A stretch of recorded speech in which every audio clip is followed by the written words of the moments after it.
Good afternoon, everyone. Thank you so much for joining us for our very first edition of our Lunch and Learn for a webinar series. I see some folks trickling in. I'll give it 1 second to allow folks to get into the room.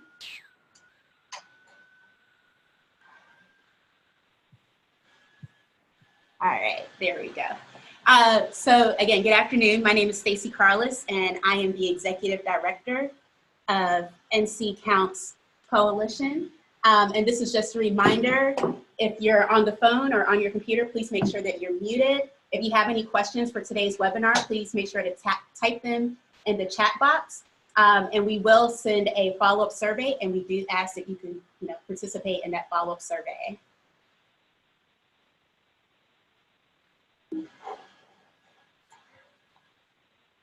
All right, so today we're going to be talking about hard-to-count communities, and we're really fortunate to have with us Dr. Rebecca Tippett, the Director of Carolina Demography, as well as Stephen Romalewski, the Director of CUNY Mapping Service. So we're going to do a deep dive into how you could utilize their resources to map hard-to-count communities, specifically in North Carolina, as we prepare for the 2020 census. So as we move into this, just a little bit about NC Counts Coalition in case this is your first time engaging with us. We are a nonprofit 501c3 established in 2017 specifically to prepare North Carolina for the 2020 census. I think what's most important is that you know that we are not from the U.S. Census Bureau, as well as we are not from the state's Complete Count Commission. We work closely with both entities. They are extremely wonderful partners, but we are a standalone 501c3 organization. We kind of coined ourselves as the conveners, the coordinators, and the connectors for Census 2020. And so we try to bring you educational opportunities and engagement opportunities to network and to coordinate plans across North Carolina so that we are exchanging information and expanding the capacity for 2020 census outreach and mobilization, while preventing duplicative efforts. I do want to let you know that, again, this is the very first of our webinar series, but we're excited to announce that we will host a Lunch and Learn webinar every Friday up until, I believe, March 6th or 7th, March 7th, and it will be from 12 to 1. And we'll focus on different topics that we'll take a deep dive into with some of our partners. For example, next week, Friday, will actually be the undercount of young children, which will be held down by NC Child Whitney Tucker. So we're really excited. Please visit our website for more information and to register for next week's Lunch and Learn on the undercount of young children. And if you would like more information, please visit our website, www.nccensus.org. And you can click on NC Census events and it will bring up this beautiful calendar, which will tell you a little bit about what's happening across North Carolina. And if you would like to receive email updates, just simply join the coalition and that will add you to our listserv so that you can learn about events such as this or our statewide convening, which will actually be taking place next week, Tuesday, at the Research Triangle Foundation, which will be a full day of census learning and engagement. So, jumping into our webinar, if you can believe it, we are actually 61 days out from April 1st, Census Day 2020. So very exciting, a lot of work to get done across North Carolina. And again, we're really looking forward to hearing from our awesome speakers today. Before we get started, I'd like to read their bios and introduce you to them. So first is Dr. Rebecca Tippett. Dr. Rebecca Tippett is the founding director of Carolina Demography at the Carolina Population Center at UNC Chapel Hill and oversees the operation of the organization. Her work helps leaders across North Carolina make sense of population level changes throughout the state. Since 1966, researchers at the Carolina Population Center have pioneered data collection and research techniques that move population science forward by emphasizing life course approaches, longitudinal studies, the integration of biological measurement into social surveys, and attention to context and environment. They are also at the forefront of creating interdisciplinary training programs that integrate approaches from the social and biological sciences, building research capacity, and training the next generation of scholars. So with that, it is my pleasure to again introduce you to our good friend, Dr. Rebecca Tippett, and we'll turn it over to her to get started. Good afternoon, and thank you for having me. So what I wanted to do today is give a quick overview of the 2020 census with a specific focus on hard to count communities and what that means. And then we're going to look a little bit at what that looks like across North Carolina and a North Carolina specific tool that we developed in collaboration with the NC Counts Coalition to help individuals across the state really target outreach and engagement efforts. So one of the things when we're talking about hard to count, being hard to count is really one of the many challenges that we're thinking about when we're thinking about the 2020 census. And that's a pretty broad term that really refers to a number of different potential populations. So there are many reasons why a household might be hard to count or a community might be harder to count. And these are elaborated here. And you can see that while the Census Bureau identifies kind of 4 categories of reasons why people are hard to count, which is hard to locate, hard to contact, hard to persuade, or hard to interview, with different factors impacting those. For example, highly mobile individuals or people experiencing homelessness might be hard to contact, while individuals who are suspicious of the government might be hard to persuade. Those factors are not always single factors. So they may be in one factor impacting a community and why it's hard to count, but individuals or households may also be experiencing intersecting factors that make them at risk of being undercounted or not counted in the census. So when we look at North Carolina in 2010, we actually had a very strong self-response rate in 2010. About 74% of North Carolina households self-responded to the 2010 census. But this map shows census tracts where they were identified as being hard to count. And this is actually a snapshot from the map that Stephen will be showing you in just a few minutes. But what you can see here is that pockets of orange and red on the map identify North Carolina communities that are harder to count based on 2010 response. And it may be hard to see some of those communities because many of them are in our urban areas. But what you should really know is that those tracts represent 965,000 North Carolina residents, or almost 1 in 10 North Carolina residents who live in a hard to count community based on 2010 response. Another challenge that we're seeing in 2020 is that the census is moving from a predominantly paper-based enumeration of households to one where the Bureau is encouraging households to self-respond via the internet. What this means is that communities that may have been relatively high responders previously may be facing new challenges of full self-response, and it also may make certain communities more suspicious of response because of concerns about security and hacking. When we look at North Carolina, what we see is that some counties have very low broadband access. So those dark blue counties on the map, in those communities, less than 60% of households have a broadband internet subscription. So that will influence the contact strategies that are going to be going out to those communities. But we also don't fully know how this is going to intersect with historic hard to count factors because this will be the first predominantly online census. To sum up, when we look at past research and past response rates, what we see when we're looking at hard to count populations, some of the kind of demographic characteristics or social characteristics most predictive of being hard to count include being a renter, being 18 to 24 years old, being a child under the age of 5, being an American Indian, Hispanic, and Black households, or being a migrant household, meaning that that household moved in the past year. I want to focus a little bit on children under 5 because that age group was actually the most undercounted age group in the nation, and the undercount of children is getting worse. So when we look at North Carolina, 3.8% of North Carolina children ages 0 to 4 are estimated to have been missed in the 2010 census. We actually did a better job than the national average, where that was about 4.6%. Putting that into numbers though, that means that North Carolina's population is projected to have almost 624,000 children under age 5 in 2020. A 3.8% undercount means that 24,000 children would be missed in 2020. But if we pull into alignment with the national average, which North Carolina has been doing increasingly on many of the metrics that I study, and we have a 4.6% undercount, that means that we would actually miss 29,000 children in this upcoming census. And that impact would not be felt evenly across the state. What this map shows is the percentage of a census tract's population that was under age 5 in 2010. And the darkest blue tracts have much higher percentages of their population at these ages than the statewide average.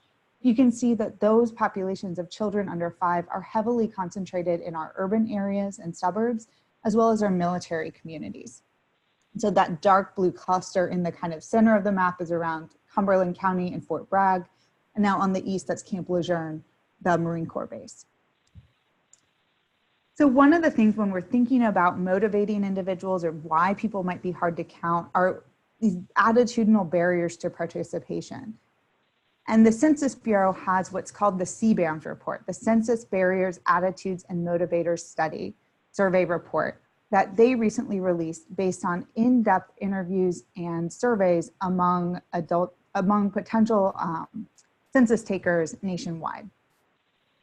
And what they found was that when they looked at different subgroups, Asian respondents were the least likely to report that they would fill out a census form. So compared to white respondents, for example, where 69% said that they were somewhat or very likely to fill out the census, just 55% of Asian respondents said that they were. We do see the overall knowledge of the census was lowest among Black respondents, but other groups such as Asian and Hispanic respondents also had less overall knowledge of the census, meaning that they were less likely to answer questions about what the census was, why it was collected, and how it was used correctly. Across the board, what we saw was that minority respondents of any racial ethnic group were less likely to trust that the Census Bureau would keep answers to the 2020 census confidential.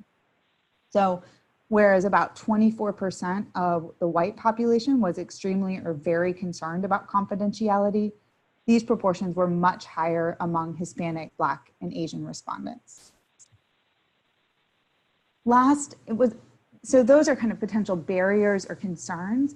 What we also saw is that among these groups, Latino, Asian, and Black respondents, that they're much more likely to be motivated by the community impact of the census as a reason for participation. So one of the big benefits of the CBAM study from the Bureau is to identify potential messaging strategies that can be used to do engagement in these hard to count communities. And one of the tools that we have developed to help people understand the communities that they are reaching is what we're calling the hard to count map for North Carolina. So this is an interactive map built in Tableau that focuses on North Carolina's hard to count communities. So we focused specifically on North Carolina because we wanted to understand a community's position relative to other communities in North Carolina. So this has some tools that are just focused very specifically on our state. You can type a county name on this map to focus just on that county. Today, I'll be showing you Wake County specifically. So you can type in that county and it will focus in only on the census tracts in your county. We looked at a number of potential risk factors associated with being hard to count. So going back to that intersecting Venn diagram of why people might be hard to count, we looked at risk factors associated with being hard to count. So there's a predicted low response score that is based on an algorithm from the Census Bureau and prior response as well as community characteristics. We also looked at percent minority, percent children under 5, the percentage of foreign born, and percentage without internet. So even though the citizenship question is not on the census, we do anticipate that that will still have an impact in some of these communities on the count. We also developed a hard to count housing score that identifies housing structures that have characteristics likely to be undercounted. In addition to that, we looked at the intersection of some of those risk factors. So for example, where there was both a high percentage of foreign-born individuals and young children, or there was a high proportion of low internet households with young children that were also minority, where those things may intersect in unique ways that create additional challenges. So if you select a risk factor, it will change what's on the map. So this is looking right now at the intersection of low broadband, a lot of children, and high minority population. And you can look, if you want to look at the highest risk, that quintile means that we're referring to kind of the top 20% all the way to the lowest 20% of tracts across the state. So if you click on that 5, that's giving you the most at risk based on this factor. And if you actually use the map and click on that, it will highlight only those communities on the map so that you can then identify within those potential areas of interest. If you click on a specific census tract, it will give you details for the risk factor that you're showing on the map, as well as how that compares to the overall county. And then underneath the map is a tract profile that provides a comprehensive look at all of the factors that we considered so that you can understand what are the broader range of potential factors impacting that community being hard to count or possible challenges for the 2020 census. That map is available at this URL, and we're happy to take questions, obviously during the webinar, but also at this email address or on Twitter. There's multiple ways to reach out with questions about how to use this map as you're gearing up for 2020. Thank you.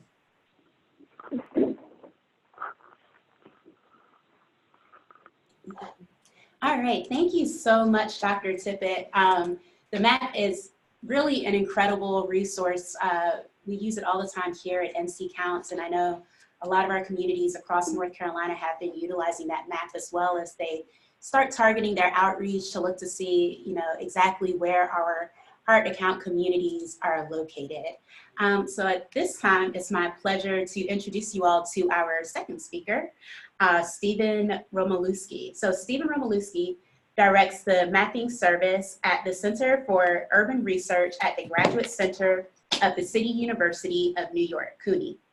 The mapping service engages with foundations, agencies, businesses, nonprofits, and CUNY researchers to use spatial analysis techniques and applied research projects. They specialize in online applications, providing intuitive access to powerful data sets displayed visually through interactive maps and other formats. In 2010 and now in 2020, the nationwide civil rights groups and philanthropic foundations leading the effort to ensure a fair and accurate census count have asked the mapping service to provide online maps to help census advocates and trusted partners to focus their outreach and educational efforts.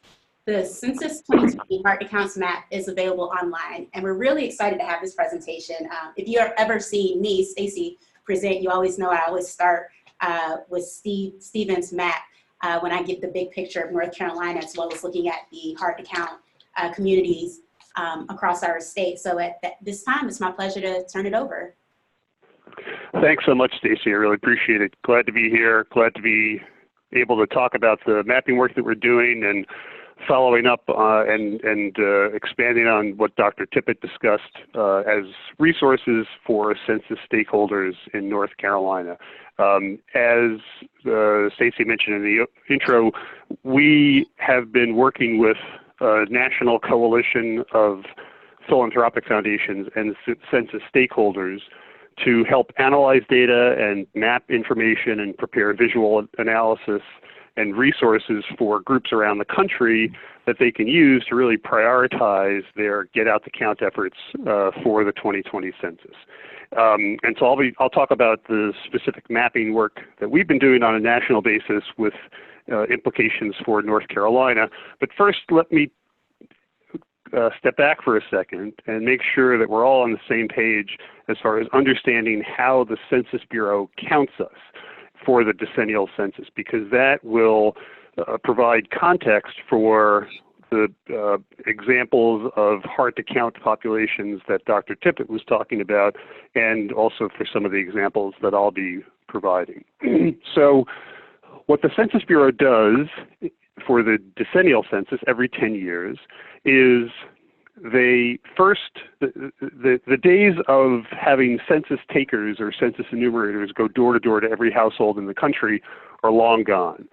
For the past several decades, what the Census Bureau does is they compile a complete list of housing units and street addresses across the country for most or almost all of those addresses, they send a mailing.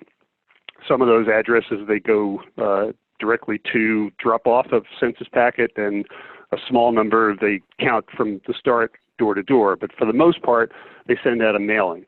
That mailing, and I'll talk about the different types of mailings that people will be getting for 2020, that mailing asks you, urges you, invites you as the householder in your household to self-respond to the census, to fill out the questionnaire on your own, whether it's online or by phone or the paper questionnaire itself, and you can mail it back in. And that self-response operation is the best way for the Census Bureau to get its information, to count everyone. It's the least expensive way. It ensures that the Census Bureau gets its most robust information. But we know from history that not every household self-responds for a variety of different reasons. So if you don't, the Census Bureau's responsibility is to try to count everyone. So if you don't self-respond, then the census, the small army of census takers that the Census Bureau is currently hiring for now will go door to door to the households that didn't self-respond. And that non-response follow-up is expensive, it's challenging, and it's hard because you can imagine you don't want to have someone from the federal government come to your door and ask you questions about, who lives there, et cetera, et cetera. That's challenging. That's a big obstacle. It's also the time when it presents the most risk that people will be missed entirely or be counted inaccurately, and that's where the concern about the undercount comes in. So what we've done is similar to what Dr. Tippett talked about, but we've done this on a national level and zoomed in locally to specific communities, and we've compiled some slightly different information that you can all use in your census outreach. But the main thing that you can see on our map, and I'll give you the link to the map in a moment, is we've highlighted census tracts, which are small statistical areas, that in 2010 had large shares of households that did not self-respond. And so those are hard to count, and they're likely going to be hard to count again. And that's what's highlighted on the map in orange to red. And again, as Dr. Tippett mentioned, this is zoomed out pretty far, so it's hard to see some of the local areas. But so what I'm going to talk about is some of that information about what it means to be hard to count based on 2010 data. Also, the Census Bureau has developed a predictive measure of areas that likely will be hard to count in 2020 using some more recent information. This time, the census count is going to be done a little bit differently than in 2010. In 2010, everyone who got the mailing got the actual paper questionnaire and then mailed it back in. This time, you'll have the option of going online or calling it in by phone, or some of you will get the paper questionnaire to begin with. And then also it's important to look at more recent population characteristics that, areas have changed since 2010. And so I'll go through some examples of each of those and show you how you can use this as census stakeholders in your Get Out the Count efforts. And I should point out also, your community best, obviously. You know what's going on locally, but this is the map that I'll show provides some information that you can use to enhance your local knowledge and quantify some of that and use that either to present to funders or to show to community organizations and organize your work. So let's see. Whoops. So as I mentioned, a couple of factors to consider. One is the 2010 mail return rate and also the Census Bureau's what they call low response score. And so when you go to our map at Census Hard to Count Maps 2020.us, and you'll have the URL at the end of the slide presentation, and you zoom in, and I've zoomed in on the Charlotte area in Mecklenburg County, and you click on a location, this highlights a tract, and you can see that in 2010, 2/3 of the households mailed back their forms. That meant 1/3 of the households had to be counted in person. And also the Census Bureau's low response score supports that concern as well, that likely it's going to be a similar pattern for 2020, unless there's really strong outreach effort to make sure people self-respond in large numbers. And also you can see the highlighted paragraph at the bottom also points out that, these are just two factors to consider. You need to incorporate that into your local knowledge of the area and with the other information that I'll show you in a moment to really get a good understanding of what it means to be hard to count for each local community and how you can not only prioritize where to focus, but how to craft your message so it corresponds appropriately to the local population. In 2020, as I mentioned, many households will have the option right from the start of filling out the questionnaire online. And so we incorporate information into our map in a special feature that highlights areas where people don't have home internet access. So this particular tract that I've highlighted, it shows that almost 40% of the households do not have a home internet subscription. And so that's a potential concern. If people there are going to be trying to go online, that's a problem right from the start. And we also provide a feature on the map where you can highlight census tracts, and you can see them here in the blue cross-hatching, where in this case it's highlighting areas where 30% or more of households don't have home internet subscriptions. And so you can change that using the slider tool at the bottom and see where areas have more or less household internet access. Again, you could use that information to craft your messaging and identify where to prioritize your work. And we also show on the map the location of public library branches. Libraries, generally speaking, have free Wi-Fi. Hopefully they'll have the resources to handle people coming in to fill out the census questionnaire. But we know that at the national level anyway, the American Library Association is working very closely with library systems across the country to help make sure that they'll be active participants in not only getting the word out about the importance of the census, but providing a way of people that if they can't or don't want to fill out the census online at home, they can go to the public library and do it there.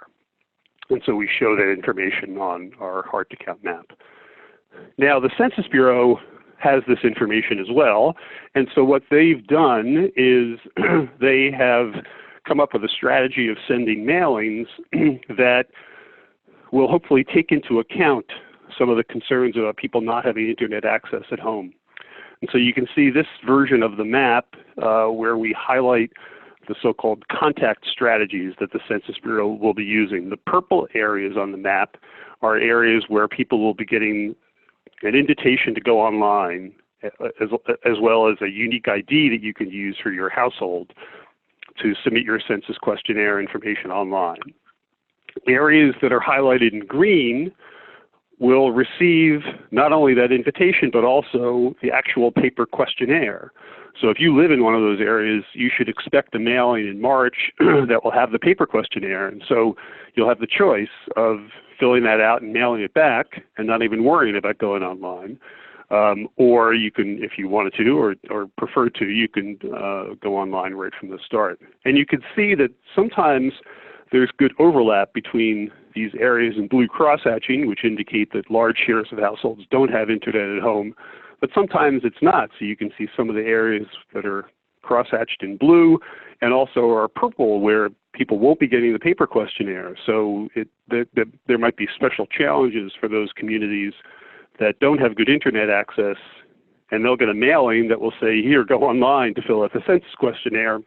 And so you as census stakeholders need to be prepared for that and be able to work with the community leaders in those areas to make sure they understand what householders can do otherwise. Go to the library, fill out the paper or request the paper questionnaire, or call the information in online by phone and the like. And we describe in the left-hand panel here of this map screen that you're looking at some more detail about what the mailings will contain.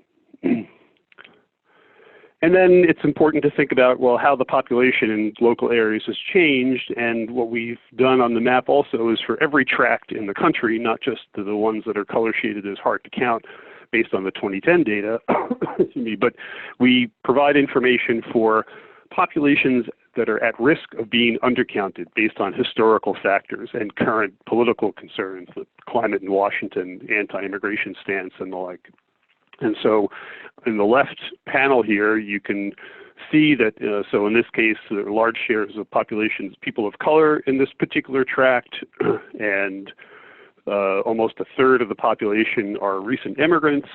So that's definitely a concern given the, the efforts at the federal level to try to crack down on immigration. And a fifth of the households have what's the Census Bureau calls limited English proficiency, so there might be English language challenges. And so again, you can, as census stakeholders, you can use all of this information to very quickly and easily find out what the population characteristics are in these communities and how to craft your messaging around that when you're doing census outreach and get out the count work.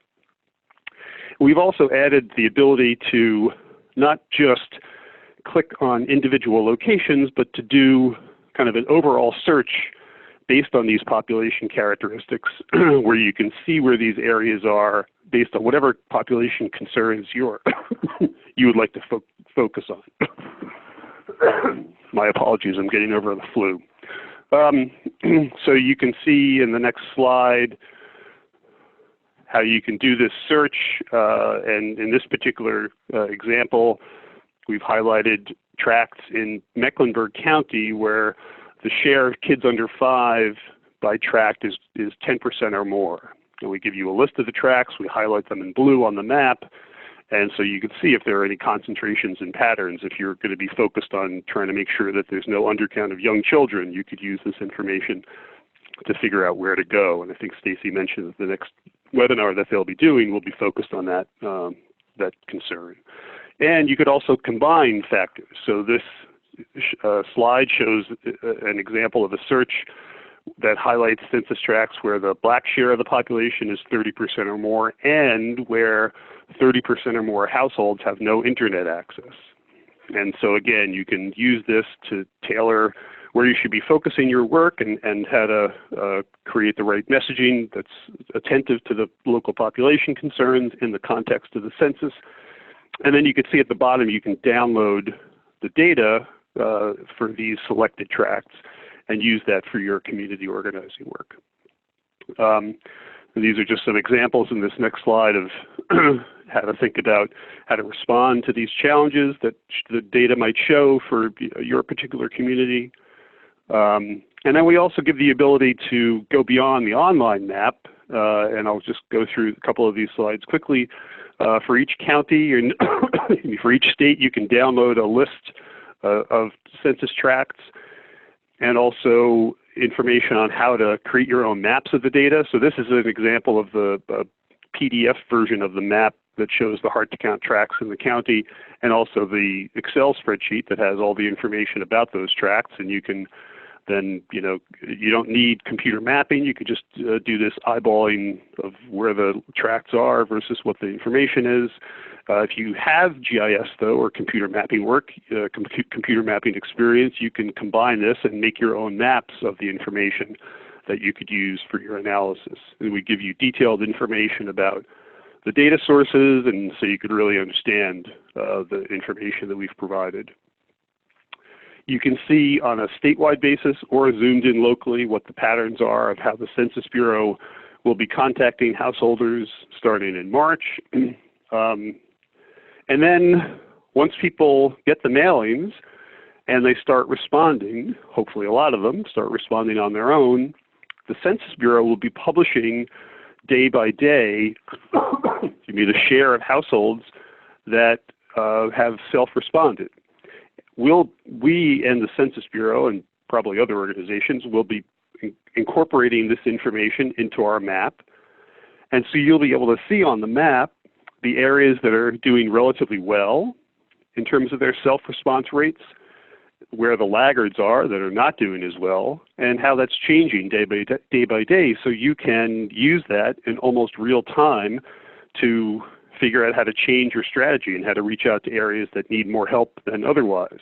And at the end of the self-response operation, at the end of April, you'll see on the map where areas have large shares of households that still have not self-responded, and therefore where the Census Bureau will be will be going door to door to try to count these households in person. And so you'll know where to communicate to your local residents to expect a lot of census takers coming into their neighborhood, and to be prepared for that and to make sure people are going to open their doors to fill out the census questionnaire. Hopefully, most areas will have large self-response rates, meaning they'll have very few census takers coming door to door. But we know that that's, hopeful and maybe won't happen. But so anyway, you'll be able to use this information. This slide shows you the geographic levels that they'll be publishing the data for, and that we'll be incorporating in our map. And so again, hopefully you'll be able to use that to organize your efforts and to plan your outreach strategies. And I'll just click through. So here's the link for the map, and I'd be happy to take any questions as they come up. Thanks very much.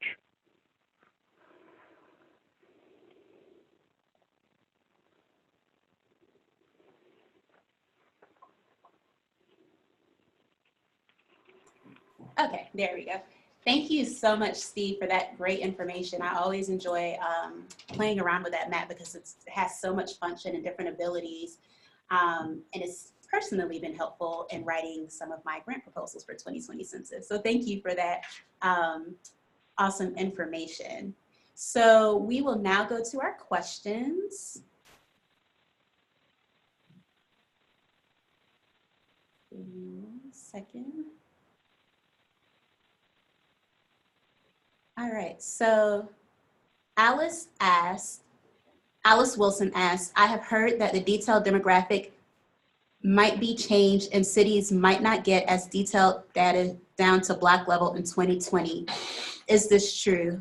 And Becky, it looks like you responded to some of that, so I'll let you start, and then Steve, if you have anything to add, you could jump in. Yeah, I think from what I understand, if we're talking at the tabulation block level, that detail was fairly sparse previously. So it will remain, I think the redistricting file that contains that will remain in a similar format. I know that they have been talking about reducing some of the summary files, or the some of the files will not be produced. I think that they're still figuring out some of the stuff with the formal privacy, and I've been trying to follow it, but must admit that I have not been as on top of it as I could be. So Stephen, if you have additional information there, that would be really helpful.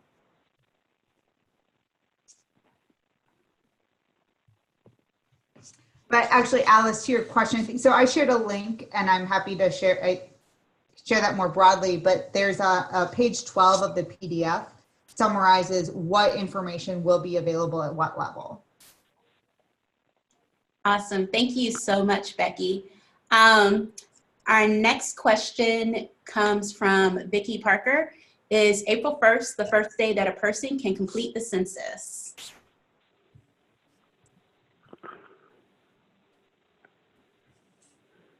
And I could answer that. I was going to let you guys answer. I'm like, I could definitely answer that. So, the invitation to respond will actually go out about 2 weeks before mid-March.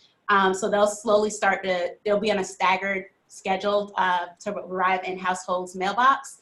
As soon as an individual receives that invitation, they can actually begin participation for Census 2020. So April 1st is like a reference day. But it's not the actual, like, this is the day that the census operation actually starts. Did I answer that pretty well, Becky and Steve? Yeah, I think officially Yes. First household should be receiving invitations to complete the form around March 12th, and then it's going out in a wave pattern. So everybody should have received information at their housing unit before April 1st, but not everybody will have received it as early as March 12th. That's correct. All right, awesome. And then I have a question from Cindy Brady. who says that she is in a hard-to-count county. Is grant funding still available for those areas? And when will the RFP be available? Great question, Cindy. There will be a second round of grant funding from NC Counts Coalition. The next round, I believe we expect to be between 250 to 300,000 for hard-to-count communities across the state. And I would like to give you an exact date, but I don't want to tell you a date and then we're not able to meet that date to roll it out. So I would encourage you to join the coalition. And I will say that hopefully we'll be able to roll out that next round of RFPs next week. But if you join the coalition, you will receive an email once that grant funding is available. And then you also asked if the PowerPoint will be available to participants, and yes. So following today, we will send the slides so that you can link to both of the maps as well as the other links that both presenters provided, as well as this is being recorded. So, you know, once Zoom makes it available, we will add this to our NC Counts Coalition YouTube page, along with a couple of other webinars that we have, and you can check it out. This is Steve. I just wanted to make another, offer another comment about funding. I don't know the particulars of the funding opportunities in North Carolina, but I just gave a presentation the other day in New York State, and New York State has recently announced a census grant program. And there was a question in the audience, and they said, you know, this funding is great, but it's coming kind of late. Are we still going to be able to use this? Because, you know, the mailings are going out in March. That's, you know, just over a month away. And someone offered a response, and I thought it was interesting and maybe applicable here as well, so that the person said, well, you know, even though the funding won't be available until March, maybe it'll be earlier in North Carolina, I'm not sure, but just for argument's sake, you know, even though the funding might not be available as soon as you are hoping to use it, there's still going to be work that will need to be done through the spring, because once the self-response operation is basically done at the end of April, then the non-response operation will kick in, and census takers will be going door to door, and there'll still be a need, therefore, for outreach to local communities, especially where there's going to be a large number of census takers going door to door.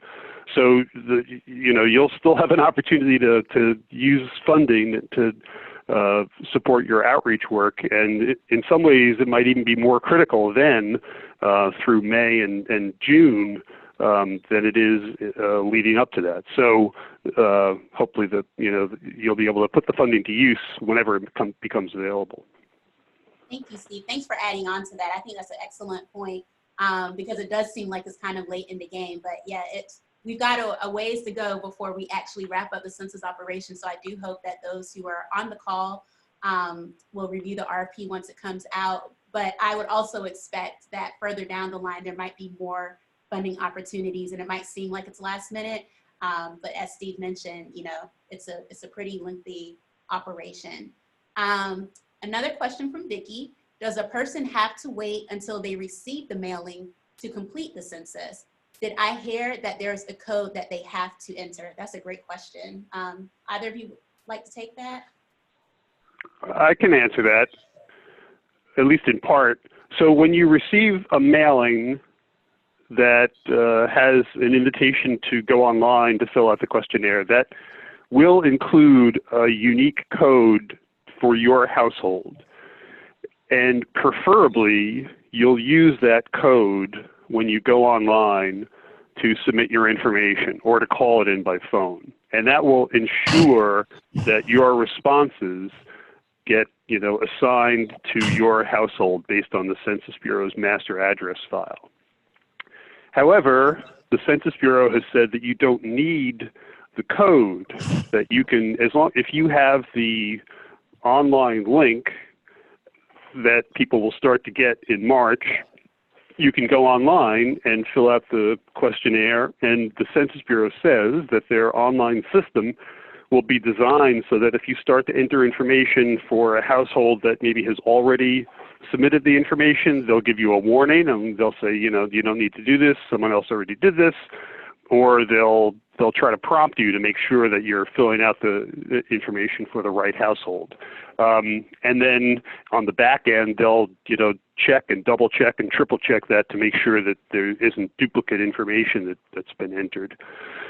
So I don't know when people will actually get the website link from the Census Bureau, but once people have that, you can go online and fill out your questionnaire, even if you don't have your unique ID. However, it's definitely preferable if you use the unique ID, because that will ensure that whatever information you enter will be assigned to the right household.